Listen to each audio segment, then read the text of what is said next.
আল্লাহর হাবিব সাল্লাল্লাহু আলাইহি ওয়াসাল্লাম বলেছেন সুদের 70টি গুনাহ, আরেক বর্ণনায় সুদের 73টি গুনাহ।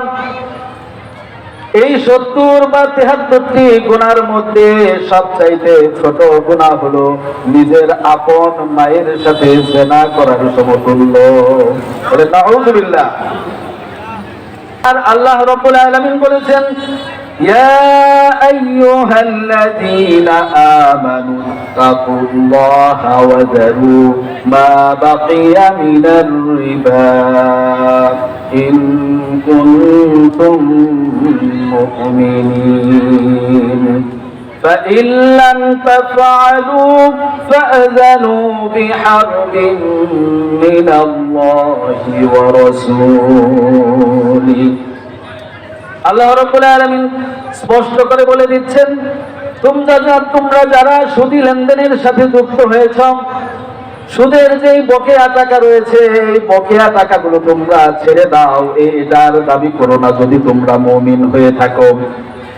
আল্লাহ বলেছেন যে যদি তোমরা এটা না করো তাহলে আল্লাহ এবং আল্লাহর রাসূলের বিরুদ্ধে যুদ্ধের জন্য প্রস্তুতি নাও।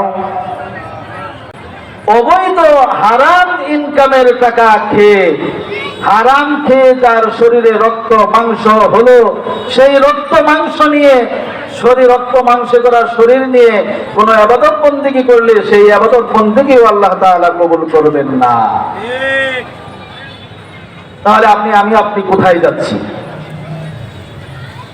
অথচ আল্লাহ তাআলা বলেছেন, ওয়া আহাল্লাল্লাহুল বাইআ ওয়া হাররামার রিবা।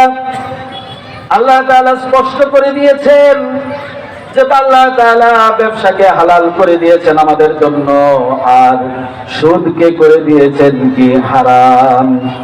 ব্যবসাকে আমাদের জন্য হালাল করে দিয়েছেন আল্লাহ, আর সুদকে করেছেন কি হারাম।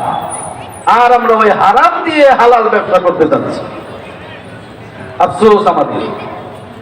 বুকে সাহস নিয়ে বলেন ইনশাআল্লাহ, যতদিন পর্যন্ত দুনিয়াতে বেঁচে থাকি, আল্লাহ রাব্বুল আলামিন যদি খোদার যন্ত্রণায় আমার জীবন প্রদীপ যদি নিভিয়েও দেয়, তারপরেও আমি সুদী লেনদেনের দিকে, হারাম লেনদেনের দিকে আমি এক পাও আগাবো না ইনশাআল্লাহ। আল্লাহ রাব্বুল আলামিন আমাদেরকে তৌফিক দান করুন।